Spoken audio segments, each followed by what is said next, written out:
Welcome back to the Metal Command podcast, everybody. Tony here with you. I'm joined yet again by Mark Zonder and Nick Van Dyk. Of course, both of them playing on the new A to Z album, A to Z 2, which comes out very soon. And great to have you guys back. And I got to be honest with you, I love the record. You know, I kind of gave a reaction on it on YouTube a little bit, but I haven't gone through like an in-depth review. But a really great record, guys, and it's nice to have you here. Thanks, man. Really appreciate it. Always like coming on. Always good to be with you, Tony. Okay, so let's talk about this album, man. When does it come out? And there's a lot of cool stuff going on. As far, the album cover is really cool. I definitely think the record is heavier. I like the songs better. I love Simone's lead playing on it. I think everything about the record, I think it's superior to the first one, to be honest. And now looking back after recording it, how do you guys feel about this album? What are your impressions on it now compared maybe to the first one? All you, Mark.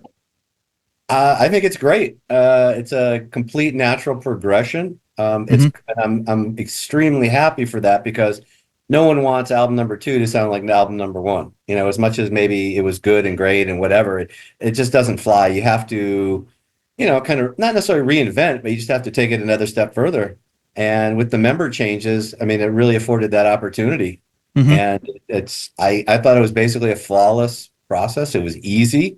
You're dealing with top flight professionals. Everything was moving quickly.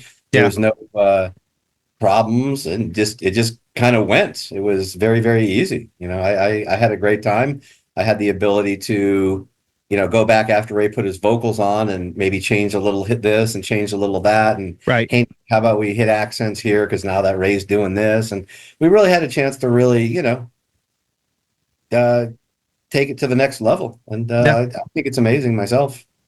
Now, Nick, what was it like for you to play on another record with Ray again? Because obviously he was with you in Redemption for quite a while. Yeah, I mean, first of all, obviously fantastic and a treat to make music with him again, and also with Mark, who I've been a fan of since I could draw breath, basically. It was a different process because with Redemption I wrote all the melodies and the lyrics, and Ray would come over and we would sort of grind it out.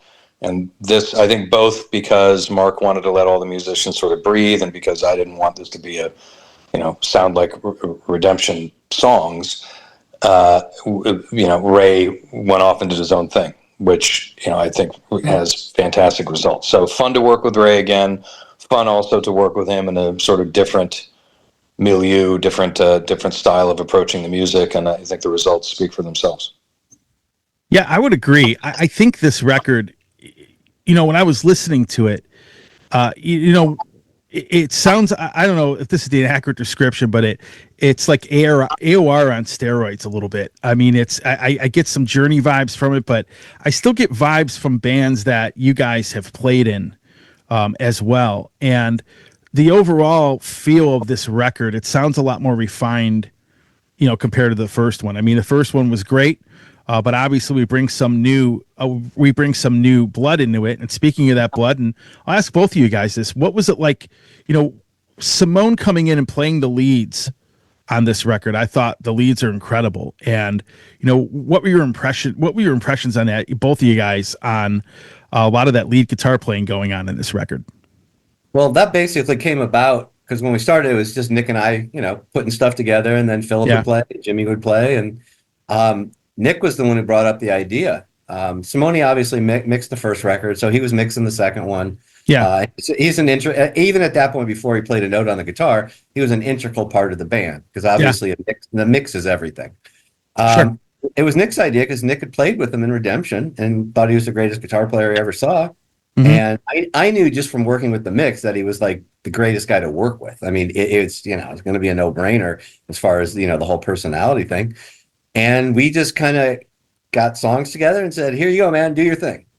And the same with Philip and everybody else. Just play all over the place.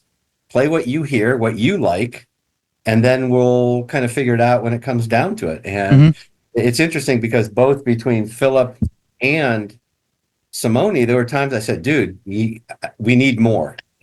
Philip's big joke is like, "Dude, I want to hear high notes." I want to hear riffs. I want you to play, just not sit in the back. I go, step out. It's cool. Right.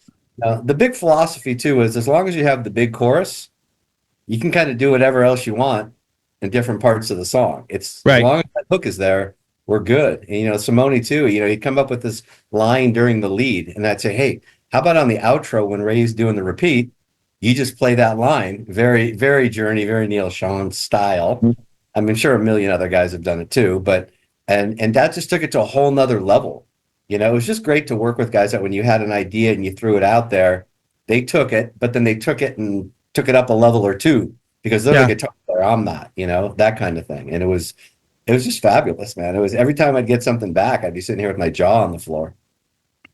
Yeah, just to add one funny story that I've told before years ago, the first time we worked with Simone was on the Art of Lost record, which was the last one we did with Ray and Redemption. Right. And Ray was going through his Engine, I Don't Like Guitar Solos period. And we had lost Bernie, who was a integral part of the band, but had suffered this horrible aneurysm. So we had Simone fill on a couple of songs. And I remember bringing one of the songs, Slouching Towards Bethlehem, for Ray to listen to. And even with his I Don't Want Guitar Solos hat on, we were listening to this and he literally just started laughing. That's how stupidly good Simone is. And it's not just flash and technique and ridiculous, levels of physical skill. It's taste and it's understanding the hook and the melody and it's the phrasing in its fingers that does, I think, is, you play as technically as anybody like a Michael Romeo, but you've got that Neil Schon sort of fundamental melodic touch to it. And I think it fits this music perfectly. I think the other thing too, it's both Simone and Ray, and it's very integral to the Journey quote on steroids formula, is that they play in the pocket. Ray, there's a lot of singers out there in prog bands, and they sing kind of all over the place, and they're in their own little world, and it's kind of cute and whatever works for them. But Ray, even in Fate's Warning prog band, I always remember him singing in the pocket. He was singing with the drums. He was singing in a very pop rock type thing. And Simone's guitar playing, when you sit down and listen to it, he's playing to the drums a lot of the time. There's stuff going on. I go, damn, you're playing to that riff when you're playing that lead and stuff like that. So, but that just makes a very cohesive, original sound. And it's just, you deal with pros. That's kind of what you get. That's what you're hoping to get anyways. Yeah.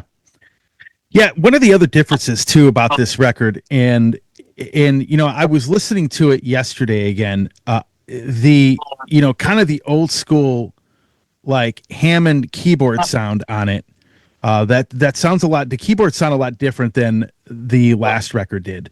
And Jimmy Waldo obviously playing the keys, Jimmy Waldo from Alcatraz playing that. I thought that added a lot of a pretty cool element to the album, to be honest. Well, I think the keyboards on the first album were very proggy. Genesis, Yes. Viv was a huge Yes fan. Kind of thin, light. It worked. It was fine. But it didn't add any power and it didn't add any, quote, aggressiveness. I actually think Jimmy and the keyboards are kind of the unsung hero of this album that won't get the attention like a lead guitar player or a lead singer will get. Right. And you hit it right on the head. There's one thing to have a guitar sound that's distorted and that's cool. But when you mix it up the way Deep Purple and Rainbow did when the guitar and the key are together, there's just a certain sound that a lot of people don't have anymore.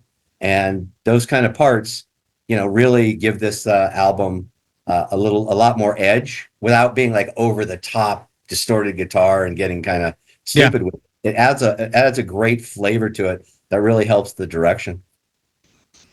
Yeah, I would agree. That was actually something I started picking up on. I'm like, yeah, you're right. It does have a little more of an aggressiveness. Like I said, when I talk about the album being a little bit heavier than the last album, that was part of what contributed to that, at least in my opinion.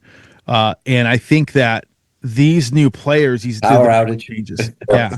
Tony, you there? There we go. You're back. I'm here. But I think that it really contributes to, I think these new members, Hey everybody, Tony here from the Metal Command podcast. Again, I appreciate your support. Since 1998, I have hosted this show in one form or another, starting off in radio and now in the podcast format. Again, thanks for watching, and if you like what you see and hear on this show, by all means, please hit the subscribe button, hit the little bell to be notified anytime I do post a video, and if you see this program on any other form of social media, please give me a follow there. Again, I always appreciate your support.